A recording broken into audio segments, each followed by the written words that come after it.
5 நிமிஷம் பேசுனதுக்கே கொளத்தூரி இந்த ஆட்டம் ஆடிச்சு. பேசுனா அப்புறம் என்ன பண்றது? பேச மாட்டேன் சொன்னது தான் இன்னைக்கு பேசியே ஓட விட்டாரு. சட்டசபையில் இருந்தவங்க எல்லாமே இந்த காலம் துணியான ஓட்டாங்க. போகும்போதே கத்திட்டு போறாங்க. அவர் பேச மாட்டேன்னாக்கா அதான் பேசிட்டாரு. இன்னைக்கு உட்காந்துருக்க வேண்டியதானே. ஏன் எல்லாம் வெளில ஓடினாங்க, எல்லாம் ஏந்து வெளில ஓடிட்டாங்க. எப்பயுமே விஜய் ஆட்சி தான் இனிமே, வேற யாரும் வர முடியாது. விஜய் வாயை திறக்கல, பேசவே இல்ல, ஊமையா இருக்கிறாரு அப்படின்னு சொன்னாங்க. இன்னைக்கு பேசல அந்த இடமே ஆடி போச்சு. ஏன்டா நம்ம பேச சொன்னோம் அவரை அப்படி இருக்கிற அளவுக்கு ஆயிடுச்சு. எல்லாரும் கிளம்பி போயிட்டாங்க. அப்பயே நீங்க பேசும்போது நாங்க கேட்கலையா? நாங்க பேசும் நீங்க கேளுங்க, ஏன் பயந்து போறீங்க? வாயை திறக்கமான்னு சொல்லிட்டு பேஜ் குத்தின்னு வரீங்கல்ல, வாயை திறக்கமா பேச ஒண்ணும்ல. அப்ப உங்க மேல உங்களுக்கு மடியில பயம் தானே இருக்குது. அவர் பேசுனா என்ன வார்த்தை தப்பு? அவர் பேச விட்டதானே தெரியும். ஏன் எழுந்து போனோம்? அவனா வெளில போறது, சாட்டை கீச்சும் போது வெளில போறது. வாய் திறந்தாலும் திறக்கலன்னு சொல்றாங்க, அவர் வாய் திறந்து பேசினாலும் வெளியே கிளம்பிடுறாங்க. உங்க அப்பா இங்கதான் இருப்பாருன்னு சொன்னாங்க, அதான் தேடிக்கிட்டு இருக்கேன். எங்க உங்க அப்பாவையா காணோம்? எங்களுக்கும் நக்கலா நையாண்டியா சம்பந்தம் இல்லாத குட்டி கதை இதெல்லாம் எங்களுக்கும் பேச தெரியும். எங்கப்பா உங்க அப்பா காணும் சொல்லி தளபதி விஜய் நீ கேட்டாரு. நீங்க மீண்டும் தளபதியை பத்தி விமர்சனம் பண்ணீங்கன்னா இருந்தீங்கன்னா நாளைக்கு நீங்களும் சட்டசபைக்கு போக மாட்டீங்க. எங்க அப்பாவை காணோம் அப்படி சொன்னார்ல, அதான் முடிச்சுட்டாரு. இன்னும் என்ன பண்ணணும்? அவங்கள சும்மா அவரை சீண்டி பார்த்துட்டு இருக்கிறாங்க. இன்னும் அதிகமா பேச ஆரம்பிச்சாருன்னா யாருமே தாங்க. என்னப்பா அவங்க அப்பா நீல அப்பாவை காண ஆக்ஷன் பண்ணி அப்புறம் அந்த க்ளோஸ் அந்த குளத்தூர்ல ஜெயிச்சாரு எம்எல்ஏ அந்த மாதிரி பண்ணி காமிச்சாரு, ஆக்ஷன் பண்ணி காமிச்சாரு. எங்கப்பா உங்க அப்பாவை காணோம், ஆளே தெரியல, வரவே காணோம். அவரு இப்போ ஓடி ஒழிச்சுக்கிட்டாரா? எங்கப்பா உங்க அப்பாவை காணோம், இவரும் வரமாட்டாரு அவரும் வரமாட்டாரு. அவ்வளவுதான். ஆட்சி இதுமே நல்லா போகும். நிஜமாலுமே மக்கள் ஆட்சி தமிழ்நாடு சூப்பரா வரும். அதையும் சொல்லி வச்சு சமூக நீதி அரசுன்னு சொல்றவங்களை பார்த்து கேட்கிறேன். நம்ம பட்டியலின சகோதரர்களுக்கு எத்தனை அமைச்சர் பதவி கொடுத்தீங்கன்னு கொஞ்சம் சொல்ல முடியுமா? உங்க கூட இவ்வளவு வருஷமா இருந்தாங்களே, என்ன பதவி கொடுத்தியா? எந்த பதவி கொடுத்த? கூட்டணி கட்சி அவங்களாம் சோசியல் நின்று அவங்களாம் வந்ததுங்க. அமைச்சர் பதவி கொடுத்தோடனே ஐயோ அம்மா நம்ம இதுவரையிலும் ஒருத்தனை கூட கொடுக்கலையே, இப்ப எல்லாருக்கும் அமைச்சர் பதவி கொடுக்குறானே அப்படின்னு வயிறு எரியுது. வேற என்ன? கூட்டணி ஆட்சி தான் ஊழல் பண்ண முடியாது. அதனால திமுக கூட்டணி ஆட்சி வேணாம்னு சொல்லுது. நாங்க கூட்டணி ஆட்சி கொடுத்து அழகு பார்த்துருக்கோம். இது உண்மையிலே மக்கள் ஆட்சி தான், இது மன்னர் ஆட்சி கிடையாது. வரலாற்றுலயே ஒரு ட்ரிப் கூட கூட்டணிக்கு ஒரு மினிஸ்டர் போஸ்ட் நீங்க கொடுத்தது கிடையாது. லைஃப்ல ஃபர்ஸ்ட் டைம் இல்ல அது. எல்லாம் தலித்துனுவீங்க, சிறுபான்மையினீங்க, எல்லாம் கூட சேர்த்துப்பீங்க, ஆனா ஆட்சி அமைப்பீங்க. ஒரு மினிஸ்டர் ஒரு ஆள் கொடுத்துருப்பீங்களா? கொடுத்துருக்க மாட்டீங்களே. இப்போ கொடுத்தோன்னு ஏன் பயப்படுறீங்க? ஸ்டாலின் நாங்க பேரு, ஸ்டாலின் சுடாலின் வையே, ஸ்டாலின் சுடாலின் வையே.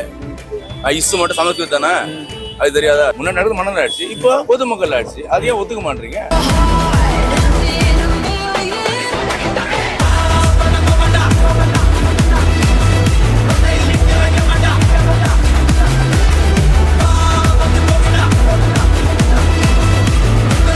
வேணுமா? டாக்குமெண்ட்ஸ் இல்லாம 10 நிமிஷத்துல 15 லட்சம் வரை பணம். பூலாவாலா ஃபின்கார் கீழ உள்ள லிங்க் மூலம் இப்போதே விண்ணப்பியுங்கள். எப்ப பாரு இந்த எதிர்கட்சி நான் பேச மாட்டேன்றாங்க.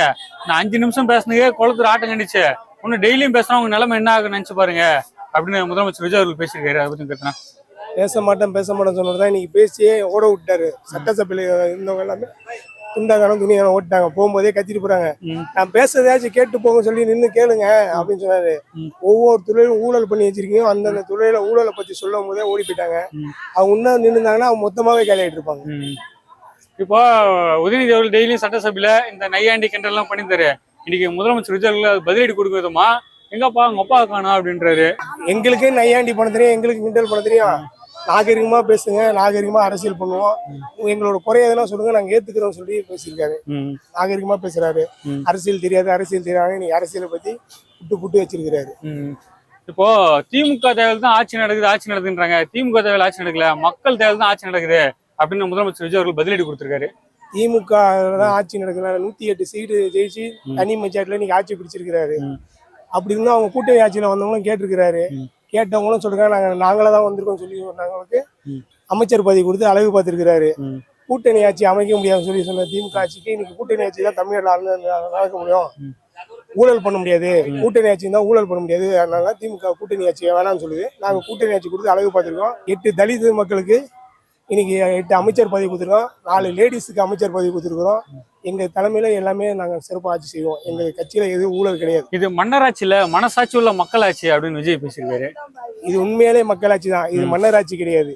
அப்பாவுக்கு அப்புறம் அப்பா, புள்ள, பேரன், பேத்தி எல்லாம் கிடையாது. இங்க ஒன்லி விஜய் மட்டும்தான். இனி விஜய் ஆட்சி மட்டும்தான் தமிழ்நாட்டுல. திமுக வந்து எங்க ஆட்சிக்கு டேட்டு குறிக்கிறாங்க, அவங்கள திமுக வந்து மக்கள் பார்த்துப்பாங்க அப்படின்னு விஜய் பேசியிருக்காரு. இன்னைக்கு மக்கள் வந்து 108 சீட்டு தேர்ந்தெடுத்திருக்காங்க. அடுத்த எலெக்ஷன், அடுத்த எம்எல்ஏ எலெக்ஷனா 200 சீட்டு. இன்னும் அவங்க வந்து கிண்டல் பண்ணி கேள்வி பண்ணிக்கிட்டே இருந்தாங்கன்னா இன்னும் பின்தங்கி தான் போய்ப்பாங்க. கேள்விக்குறி இவங்க வந்து தற்கூரின்னு சொன்னாங்க, இன்னைக்கு தான் கேள்விக்குறி. இன்னும் அவங்க விடைத்தண்டு இருக்காங்க. அதுக்குன்னு ஒரு குழு வச்சிருக்காங்க. நம்ம எதனால தோத்தோம்னு சொல்லி இன்னும் கண்டுபிடிச்சிருந்தாங்க, இன்னும் கண்டுபிடிச்சிருந்தா இருப்பாங்க கட்சிக்கு. கூட்டணி கட்சி எம்எல்ஏக்களை நாங்க தான் அனுப்பி வைத்துன்னு திமுக சொல்லிட்டே இருக்காங்க. அவங்களுக்கு அமைச்சர் பதவி கொடுத்தா உங்களுக்கு ஏன் வயிறு எரியுது, ஏன் கதறீங்க அப்படின்றாரு. அதான் கூட்டணி ஆட்சியில தான் நீங்க தான் தமிழ்நாட்டுல கூட்டணி ஆட்சியை அமைக்க முடியாதுன்னு சொன்னீங்களே, அதான் நாங்க கூட்டணி ஆட்சி கொடுத்து அமைச்சு வச்சிருக்கோம். ஊழல் கிடையாதுன்னு சொல்லிருக்கோம். கூட்டணி ஆட்சியை பண்ணா ஊழல் பண்ண முடியாதுக்காக நீங்க கூட்டணி ஆட்சியை கொடுக்க மாட்டேங்க. நாங்க கூட்டணி ஆட்சி குடிச்சிருக்கோம் தமிழ்நாட்டுல ஒரு குடும்பம் மட்டும், திமுக குடும்பம் மட்டும் முக்கியம் இல்ல, தமிழ்நாட்டுல இருக்கிற ஒரு குடும்பம் முக்கியம் அப்படின்னு. தமிழ்நாட்டுல வந்து 8 கோடி மக்களும் விஜய் ஆட்சியை ஏத்துப்பாங்க. இன்னைக்கு வந்து 108 தொகுதி மட்டும் தான் ஜெயிச்சனால இன்னைக்கு மக்கள் எங்க தொகுதி தான் ஜெயிக்கலன்னு சொல்லி இப்ப கவலைப்படுறாங்க. பேசாம தாவேக்காக போட்டு ஜெயிக்க வச்சுக்கலாம். ஒவ்வொரு தொகுதியும் மிஞ்சி போனா தாவேக்கா ஜெயிச்சு தோத்ததுக்காக ஒரு 1500 2000 ஓடு தான். ஏலம்பாக்கம் பஸ் ஸ்டாண்ட்ல சரியா பஸ் விட்டு இருந்தாங்கன்னா இன்னைக்கு 200 சீட் அடிச்சிருக்கோம் தாவேக்கா. எங்க கட்சி எம்எல்ஏ அமைச்சர்கள் வந்து மக்கள் பணி தான் செய்ய தெரியும், உங்களுக்கு போல மக்கள் பணத்தை சுருட்ட தெரியாது அப்படின்னு பேசியிருக்காரு. அது வேணா உண்மைதாங்க. அவங்க ஊழல் பண்ண தெரியாது, இது பண்ண தெரியாது. நகராட்சி இதுல ஐயா கே நேரு வந்து இது வேளாண் சொல்லி ஊழல் பண்ணாரு. கனிவள மணல் திருநாங்க, எல்லாத்தையும் அதுல ஊழல். இவங்க எதுவும் ஊழல் எல்லாம் பண்ண மாட்டேன்னு சொல்லிருக்காங்க. 5 வருஷத்துல சிறப்பான ஆட்சி கொடுத்து அடுத்து மீண்டும் தமிழகத்தை தாவேக்கா ஆட்சி மட்டும்தான். எங்கப்பா உங்க அப்பா காணும் சொல்லி தளபதி விஜய் நீ கேட்டாரு. நீங்க மீண்டும் தளபதியை பத்தி விமர்சனம் பண்ணீங்கன்னா இருந்தீங்கன்னா நாளைக்கு நீங்களும் சட்டசபைக்கு போக மாட்டீங்க. முதலமைச்சர் விஜய் அவர்கள் வாய் திறக்க மாட்டாருன்னு சொல்லிட்டு உதயநிதி சொன்னாரு. ஆனா நீங்க அவர் வாய் திறந்து பேசணும், உதயநிதி அவர் வெளியே போயிட்டாரு. அது அவரை தான் கேட்கணும். அவர் பேசலன்னு சொல்லியிருந்தாங்க. இப்ப பேசணும்னா எழுந்து வெளியே போயிடணும், அவரை தான் கேட்கணும். கரெக்டா தானே பேசுறாரு, என்ன கரெக்டா இல்லாத பேசுறாரு. வாய் திறந்தாலும் திறக்கலன்னு சொல்றாங்க, அவர் வாய் திறந்து பேசினாலும் வெளியே கிளம்பிடுறாங்க. அவர் பேசினாதானே தெரியும் என்னன்னு. பேசினாதான் அவங்க தாங்குவாங்களா தாங்க மாட்டாங்களோ தெரியல. நானு குளத்தூர்ல 5 நிமிஷம் பேசுனீங்க, குளத்தூர் ஆட்டம் கண்டிச்சு. டெய்லியும் பேசினா உங்க நிலைமை என்ன நினைச்சு பாருங்க. அதுதான் டெய்லி பேச ஆரம்பிச்சாருன்னா அவ்வளவுதான். பேசல டெய்லி சொல்றாங்க, எப்ப பார்த்தாலும் எல்லாருக்கிட்டே சொல்லிருக்காங்க. எங்க கட்சி எம்எல்ஏகளுக்கு வந்து எம்எல்ஏ அமைச்சர்கள் வந்து மக்கள் பணி தான் செய்ய தெரியும், திமுக போல மக்கள் பணத்தை சுருட்ட தெரியாது அப்படின்னு விஜய் பேசியிருக்காரு. கரெக்டான பேச்சு தானே. பாப்போம், பொறுத்திருந்து பாப்போம், எல்லாம் வெளியே வரும். விஜய் வாயை திறக்கல, பேசவே இல்ல, ஊமையா இருக்கிறாரு அப்படின்னு சொன்னாங்க. இன்னைக்கு பேசலாம் அந்த இடமே ஆடி போச்சு. ஏன்டா நம்ம பேச சொன்னோம் அவரை அப்படி இருக்கிற அளவுக்கு ஆயிடுச்சு. எல்லாரும் கிளம்பி போயிட்டாங்க. அப்பயே நீங்க பேசும்போது நாங்க கேட்கலையா? நாங்க பேச நீங்க கேளுங்க. ஏன் பயந்து போறீங்க? உங்களுக்கு தப்பா நீங்க எது போறீங்க? அவரு தப்பா சொன்னா நீங்க கேளுங்க, ஏன் தப்பா பேசுறீங்கன்னு. அதுக்கு ஏன் பயந்து போறீங்க? பேச ஆரம்பிச்சாருல, இனிமே இங்க கேளுங்க அவரை. இனிமே செய்யலையா? இந்த டாஸ்மார்க் பணத்தை பத்தி பேச ஆரம்பிச்சாரு. ஆரம்பிச்சாத்தினோட எல்லாம் இந்த வெளியே போயிட்டாங்க, எல்லாம் சண்டை போடுறாங்க, கத்துறாங்க. ஆமா, டாஸ்மார்க்ல 30,000 கோடி கொள்ளடிச்சாங்களாம். அத பத்தி பேச ஆரம்பிச்சுதான் எல்லாம் இந்த வெளியே போயிட்டாங்க. இப்ப விஜய் மத்தவங்க பேசினார்ல, விஜய் அந்த மாதிரி நேர்மையா இருக்கணும். அவரு பேசுற அளவுக்கு தகுதியா இருக்கணும். அவரு இன்னைக்கு கூட என்ன சொல்றாருன்னா, மக்கள் பணத்துல ஒரு பைசா கூட தொட மாட்டேன், தொட விட மாட்டேன், நான் சும்மா விட மாட்டேன்ட்டாரு. கட்சியில வரவங்க எல்லாருமே சொல்ற வார்த்தை தான் இது. தொட மாட்டேன், எடுக்க மாட்டேன்னு. ஆனா பாதி பேர் இப்படி கொள்ளடிக்கிறவங்க தான் இருக்காங்க. விஜய் சொன்னாருன்னா அந்த மாதிரி நேர்மையா நடந்துக்கணும் அவரு. இப்ப பாரு, எங்க தேவையில தான் ஆட்சி நடக்குதுன்றாங்க. உங்க தேவையில ஆட்சி நடக்கல, மக்கள் தேவையில தான் ஆட்சி நடக்குது. ஆமா சொன்னாரு அப்படின்னு விஜய் சொல்லிருக்காரு. ஆமா சொன்னாரு. கண்டிப்பா மக்கள் தானே ஓட்டு போட்டு தேக்க வச்சாங்க. மக்கள் தான் ஒரு காரணம். அதனால மக்கள் ஓட்டு போட்டு தேக்கிறனால விஜய் வந்து மக்கள் கோசம் எல்லாம் செய்யணும். மக்கள் தான் ஜெயிக்க வச்சாங்க, அப்ப மக்கள் கோசம் செய்யணும்.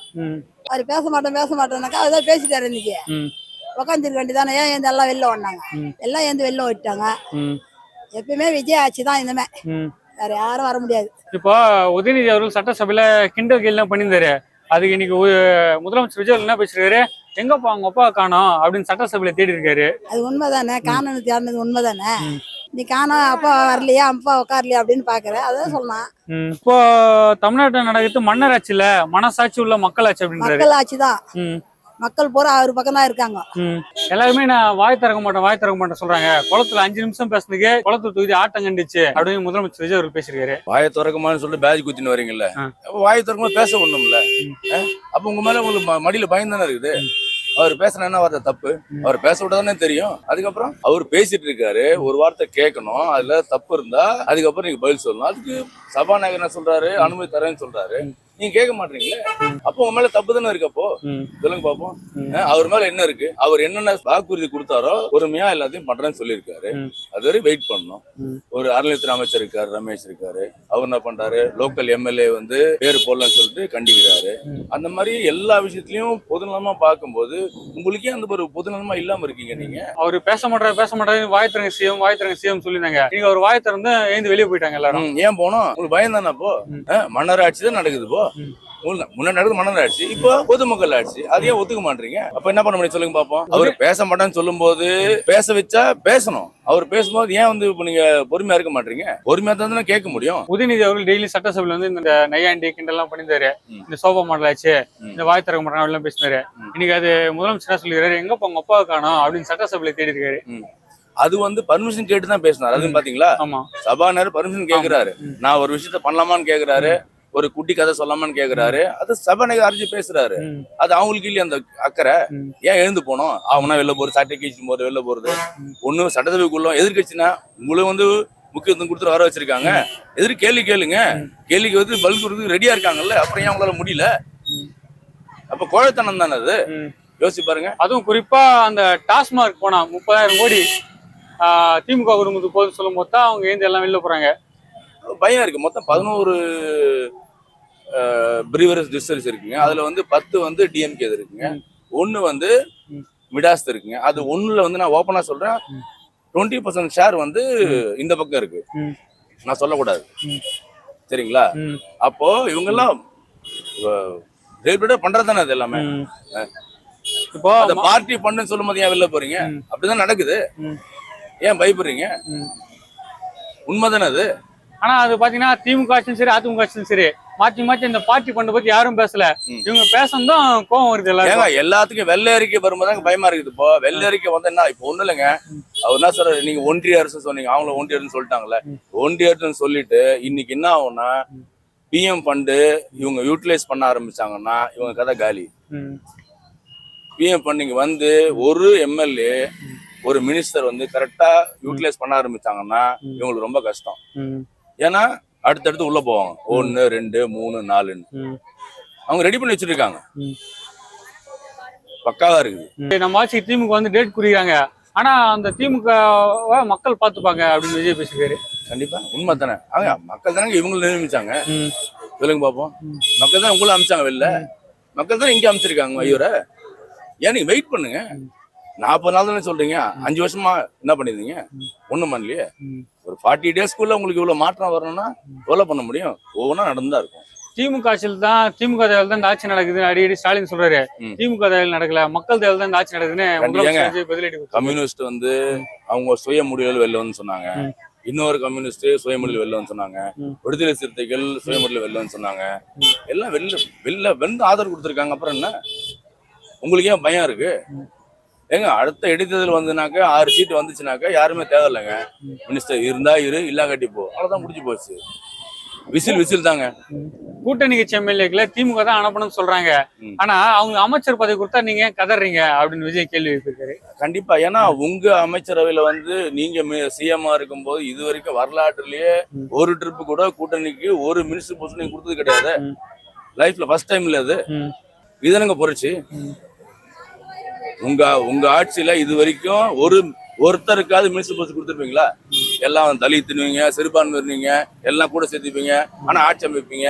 ஒரு மினிஸ்டர் போஸ்ட் ஒரு ஆள் கொடுத்துருப்பீங்களா? கொடுத்துருக்க மாட்டீங்களே. இப்போ கொடுத்தோன்னு ஏன் பயப்படுறீங்க? இவங்க என்ன சொல்ல, மறுபடியும் என்ன சொல்லிட்டாங்க, எல்லாரும் வந்து இனிமேல் லைஃப் லாங் தாவக்கான்னு சொல்லிட்டாங்க. இவங்களுக்கு பயம் வந்துருச்சு, ஐயோ இனிமேல் வந்து அவங்க தனியா நின்னாலும் ஜெயிப்பாங்க அப்படின்ட்டு. இது வரைக்கும் லைஃப்ல நீங்க ஒரு நாளாவது தனியா நின்று இருக்கீங்களா? இல்லையே. அப்புறம் உங்களுக்கு என்ன பயம்? எங்க கட்சி எம்எல்ஏ வந்து மக்கள் பணி தான் செய்ய தெரியும், மக்கள் பணத்தை சுருட்ட தெரியாது அப்படின்னு முதலமைச்சர் விஜய் பேசியிருக்காரு. கண்டிப்பா உண்மை தானே. அவர் என்ன சொல்றாரு ஸ்டார்டிங்லயே, இந்த கட்சிக்கு வந்துட்டோம், மினிஸ்டர் போஸ்ட் வந்துட்டோம், நம்ம என்ன வேணா செய்வோன்ற வார்த்தை இருக்கக்கூடாது. ஒரு ரூபாய் எனக்கு தேவையில்லை, ஒரு ரூபாய் யாருக்கும் நான் ஒரு ரூபாய் கூட வந்து வெளியில இருந்து உள்ளுக்குள்ள ஒரு ரூபாய் வெளில போகாது. அதே மாதிரி ஒரு ஊழல் நடக்காதுன்னு சொல்லிட்டாரு. கண்ணன் இருக்கு இப்போ.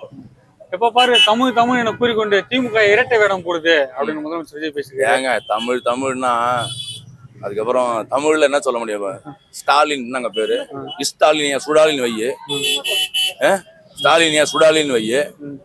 இஸ் மட்டும் சமஸ்கிருத் தானே, அது தெரியாதா? என்ன தமிழ் தாய் வாழ்த்து பாடுறாங்கல்ல, தேசிய கீதம் பாடுறாங்கல்ல, ஏது 2 ரூபாய் உங்களுக்கு என்ன பிரச்சனை சொல்லுங்க பாப்போம். அது என்ன கஷ்டம் உங்களுக்கு சொல்லுங்க பாப்போம். தமிழ் தாய் வாழ்த்து பாடுறாங்க, தேசிய கீதம் பாடுறாங்க, உங்களுக்கு என்ன பிரச்சனை? அதனால குளத்தூர் 5 நிமிஷம் பேசுனதுக்கே குளத்தூர் ஆட்டம் கண்டிச்சு. நான் டெய்லியும் பேசினா எதிர்கட்சி ஃபுல்லா ஆட்டம் கண்டுறோம் அப்படின்றாரு. அவர் உண்மையதான் சொல்றாரு. பேச ஆரம்பிச்சா யாருமே தாங்க மாட்டாங்க. அவர் பேசாத வரை எல்லாரும் தப்பிச்சாங்க. அவர் பேச ஆரம்பிச்சாருன்னா யாருமே தாங்க மாட்டாங்கல்ல, அததான் சொல்றாரு. இதே உதயநிதி தான் முதலமைச்சர் வாயத்திறங்க முதலமைச்சர் பேட்ச் ஊத்துன்னு வந்தாரு. இன்னைக்கு அவர் வாயத்தை வந்து இவர் வெளியே ஓட்டாரு, வெளிநடப்பு பண்ணிட்டாங்க.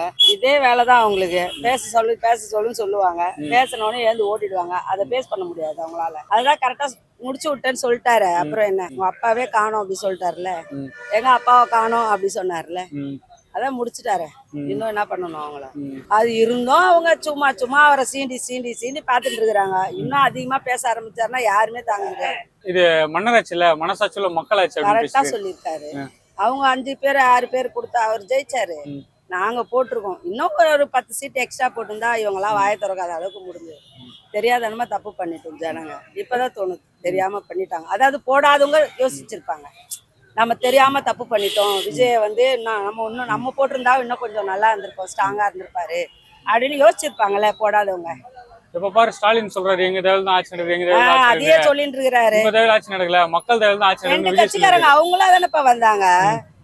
காங்கிரஸ் கட்சி அவங்களாதான் வந்தாங்க, கம்யூனிஸ்ட் கட்சி அவங்களாதான் வந்தாங்க. இந்த ஒரே ஒரு விசிகா மட்டும்தான் இவங்க சொல்லி வந்தது. சரி வராத உற்ற வண்டி தானே, ஜனாதிபதி ஆட்சியா வந்திருக்கோம்ல. ஜனாதிபதி ஆட்சி வந்தா என்ன ஆகும்? மொத்தம் 200 எத்தனை தொகுதி இருக்குது? 234 தொகுதிலயே அசராம வந்திருப்பாரு விஜய். 6 மாசம் ஜனாதிபதி ஆட்சி நடந்திருந்தா, அதுக்கப்புறம் எலெக்ஷன் வச்சிருந்தா சுத்தமா ஒரு இடத்துல கூட டிஎம்கே எம்எல்ஏ வந்திருக்க முடியாது. கூட்டணி கட்சி எம்எல்ஏக்களை நாங்க தான் ஆள பண்ணணும் ஸ்டாலின் சொல்றாரு. அவங்களுக்கு அமைச்சர் பதவி கொடுத்தா ஏன் கதறீங்க அப்படின்னு விஜய் கேக்குறாரு. கரெக்டா தானே கேட்டிருக்காரு. அவரு அதான் பேச ஆரம்பிச்சா இவங்க எல்லாம் தாங்க மாட்டாங்களே. அமைச்சர் பதவி கொடுத்தோடனே ஐயோ அம்மா நம்ம இதுவரையிலும் ஒருத்தனு கூட கொடுக்கலையே, இப்ப எல்லாருக்கும் அமைச்சர் பதவி கொடுக்குறானே அப்படின்னு வயிறு எரியுது. வேற என்ன, மக்கள் பணத்துல ஒரு பைசா கூட தொடவும் விட மாட்டேன். இதுக்கு முன்னாடி தொட்டாங்க பாத்தியா, அவங்களே சும்மா விட மாட்டேன். அப்படி கரெக்டா தான் சொல்றாரு. எல்லாத்தையும் அவர் செய்வாருப்பா, எல்லாமே செய்வாரு. பொறுமையா இருக்கிறாருன்னு யோசிக்க கூடாது. அவருக்குள்ள என்னென்ன யோசிப்பாருன்றதெல்லாம் யோசிப்பாரு. யாரும் செய்யாதெல்லாம் செய்வாரு. இந்த ஆட்சியில இத்தனை வருஷம் 50 வருஷம் கால ஆட்சியில யாருமே செய்யாதெல்லாம் அவர் செய்வாரு. இந்த 5 வருஷத்துல கண்டிப்பா செய்வாரு. மக்களுக்கு நம்பிக்கை இருக்க நாங்க ஓட்டு போட்டோம். நம்பிக்கை இல்லைன்னா ஓட்டு போடுவோமா? கமல் கூட தான் வந்தாரு, எல்லாரும் தான் வந்தாங்க, எல்லாருக்குமா போட்டோம். சீமா வந்தாரு, எல்லாரும் நடிகர் தான், எல்லாருக்கும் போட்டோமா? விஜய்க்கு ஏன் போட்டோம்? அவர் மனசாட்சி உள்ள மனுஷன்றதுனால போட்டோம். இவங்கெல்லாம் மனசாட்சி இல்லாம ஆட்சி ஆனாங்க, அதனால இப்ப கதறாங்க. திமுக நீங்க மொத்தமா முடிச்சு விட்டாரு, திமுக க்ளோஸ் அப்படின்னு. அதான் க்ளோஸ் ஆயிடுச்சே. இல்ல சரி இவங்க நல்லவங்களா இருந்தா அவங்க நின்ன தொகுதியில ஏன் தோக்குறாங்க? அவங்க தொகுதிப்பா, சொந்த தொகுதி கொளத்தூர். எதுல ஏன் தோக்குறீங்க? அங்க இதுல ஏன் தோக்காம ஜெயிச்சிருக்கணும்ல? நீங்க நல்லது பண்ணியிருந்தா கண்டிப்பா ஜெயிச்சிருக்கலாம்ல. அவங்க பையன் ஏதோ பண்ணிருக்கான் போல, அதனால அவரு அது சொன்ன உடனே எல்லாரும் ஆடி போயிட்டாங்க. இதுலயே எல்லாரும் எழுந்து குயாமையான்னு கத்த ஆரம்பிச்சிட்டாங்க. அப்புறம் இன்னொருத்தர் இருக்காரு பத்தியா, முதலமைச்சர், அவர் சொன்னார் உட்காருங்க சார் சொல்லட்டும் அப்படின்னு சொல்லி.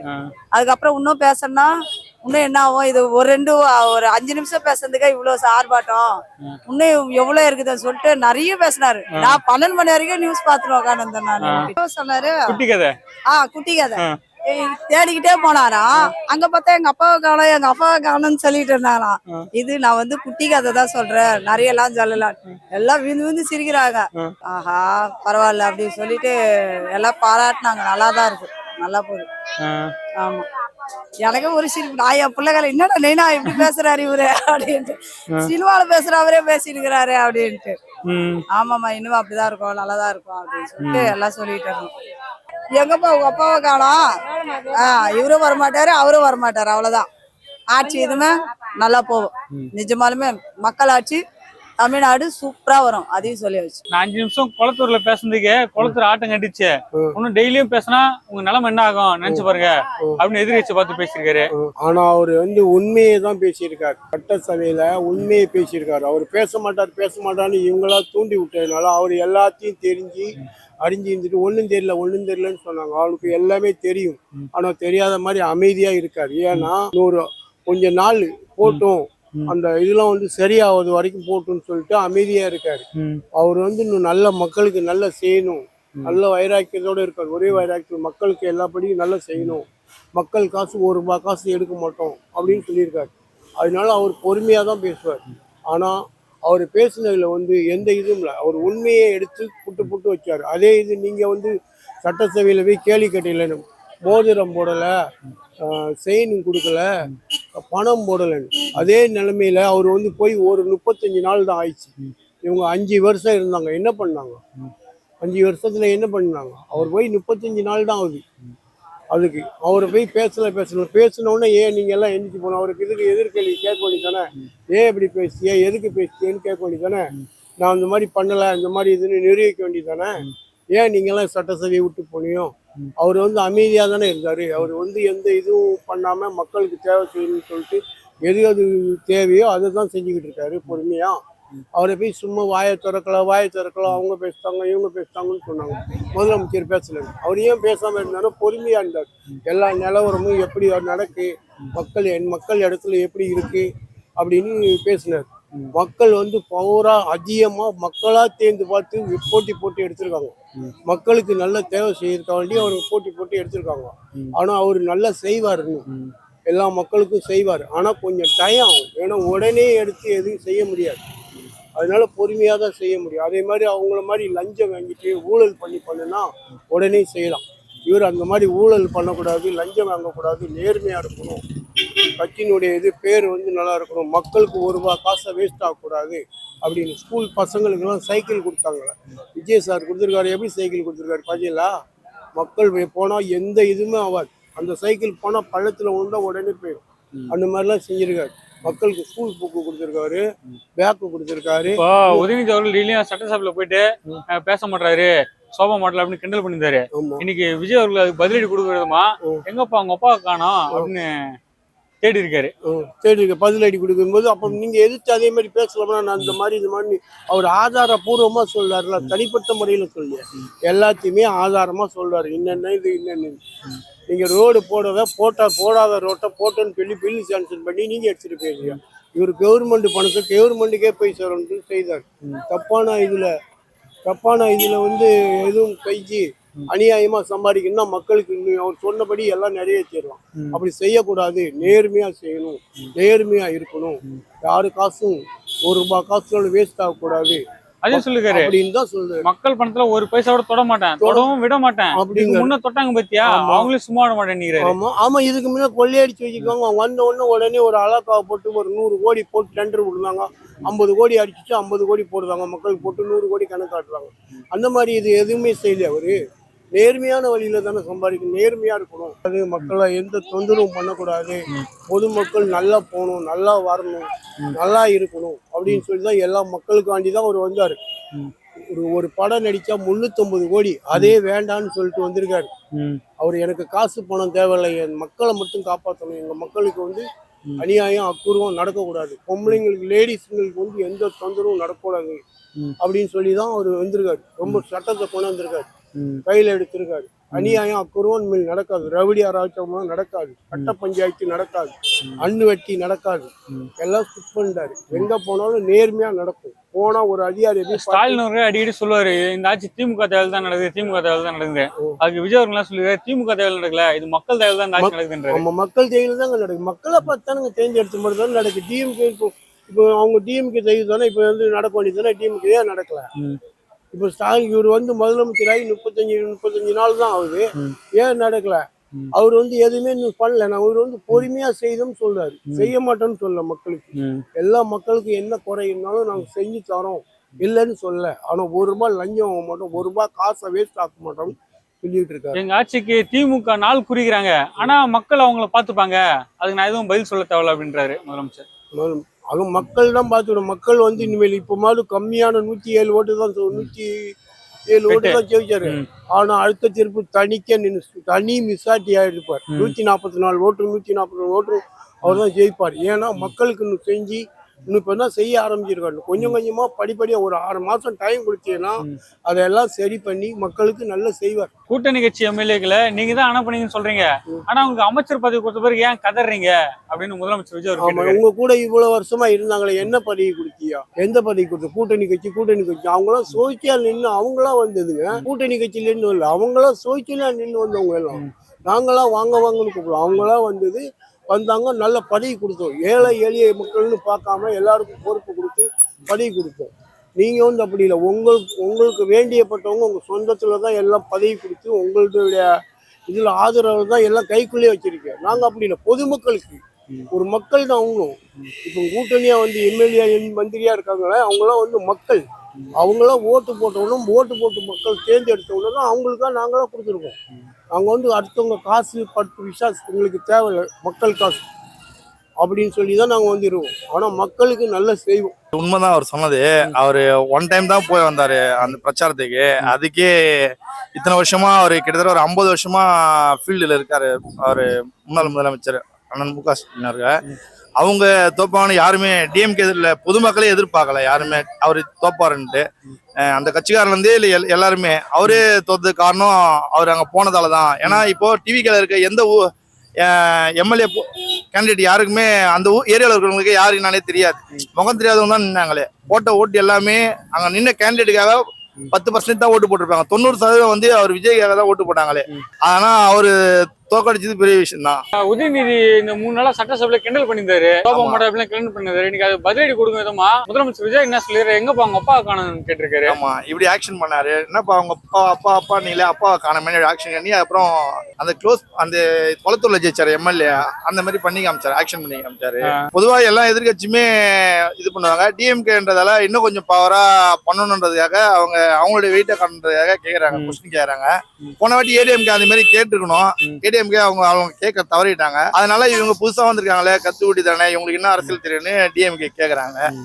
இவங்க எல்லாருமே ஒரு ஆளா பேச ஆரம்பிச்சிருக்காங்க. அந்த அறநிலைத்துறை அமைச்சர் இருக்காங்கல்ல, அவர் ரொம்ப வயசுல சின்ன பையன். அவருக்கும் அப்புறம் சேகர் பாபுக்கும் ரொம்ப வாக்குவாதம் முத்திச்சு. அவரு பண்ணதை கேட்ட உடனே அவரு டென்ஷன் ஆயிட்டாரு. அதாவது நீங்க கரப்ஷன் இல்லைன்னா கேள்வி கேட்க போறதில்ல, கரப்ஷன் இருக்கிற வரைக்கும் தான் அவங்க கேள்வி கேட்கறாங்க. அவங்க ஒன்னொன்னா கண்டுபிடிச்சு வெளியிடுவோம், இவங்களுக்கு அது அதிருப்தியாகி கேள்வி கேட்க ஆரம்பிச்சிட்டாங்க. வேற ஒண்ணும் இல்ல. மக்கள் பணத்துல 1 பைசாவோட தொடவும் விட மாட்டேன், இதுக்கு முன்ன தொட்டவங்களே நான் சும்மா விட மாட்டேன்னு சொல்லிக்கிறாரு. அதே மாதிரி அவரும் அவங்க கட்சியிலேயே சொன்னாரு, அப்படி ஒரு ஆசை இருக்கிறவங்க யாரா இருந்தாலும் இப்பயே உங்க எரேஸ் பண்ணிடுங்க, டெலிட் பண்ணிடுங்க. அப்படி ஒரு எண்ணத்தோட என் கட்சியுள்ள இருக்காதீங்க. அப்படி இருந்தா சம்பாதிக்கணும்னு ஆசைப்படுறவங்க யாருமே என் கிட்ட வரக்கூடாது அப்படின்னு சொல்லியிருந்தாரு. அது உண்மைதான். அது இப்படி யாரும் டிவிகளை இருக்க வாய்ப்பு இருக்காது. ஏன்னா விஜய் அப்படி விட மாட்டாருன்னு நினைக்கிறேன். எங்க கட்சி எம்எல்ஏ அமைச்சர்களுக்கு மக்கள் பணி தான் செய்ய தெரியும், மக்கள் பணத்தை சுருட்ட தெரியாது அப்படின்னு பேசிருக்காரு. அது 5 வருஷம் முடிஞ்ச பிறகு தான் தெரியும் ப்ரோ. ஏன்னா அவங்க தொண்டர்கள் மேலயும் அவங்க கேண்டிடேட் மேலயும் வச்சிருக்க நம்பிக்கையில அவர் சொல்றாரு. அதே மாதிரி அவங்க நடந்துக்கிட்டாங்கன்னா அது நல்லா இருக்கும். அந்த நம்பிக்கை அடுத்த எலெக்ஷனுக்கு கண்டிப்பா வந்துடும் ஜனங்களுக்கு. அதுக்கப்புறம் தொடர்ச்சியா டிவிக்கு ஆட்சி மாரி ஆயிடும். இப்ப மோடி தொடர்ந்து 3 வருஷம் ஆட்சி பண்றாங்கல்ல, 15 வருஷம், அது மாதிரி டிவிக்கு ஆட்சியும் தமிழ்நாட்டில் நடக்கும். இப்போ திமுக அடிக்கடி என்ன சொல்றாங்க, திமுக தேவையில் தான் ஆட்சி நடக்குது, திமுக தேவையில் தான் ஆட்சி நடக்குதுன்னு சொல்றாங்க. ஆனா திமுக தேவையில் ஆட்சி நடக்கல, மக்கள் தேவையில் தான் இங்க ஆட்சி நடக்குது அப்படின்னு. உண்மைதான். ஒரு 2 சம்பவம் இல்லைன்னா கண்டிப்பா அது அவரே இந்த கூட்டணி ஆட்சியில இல்லாம பெருவாரிய வாக்குல 150 மேல அவரே ஜெயிச்சிருப்பாரு. இந்த கரூர் மேட்டரும் ஒரு சில விஷய மேட்ரு அதெல்லாம் வச்சுதான் என்னுடைய தனிப்பட்ட முறையில் என்னுடைய கருத்து என்னன்னா, இதனாலதான் அவருக்கு அந்த 108 இடம் வந்தாரு, குறைஞ்சிச்சு நினைச்சு நான் நினைக்கிறேன்.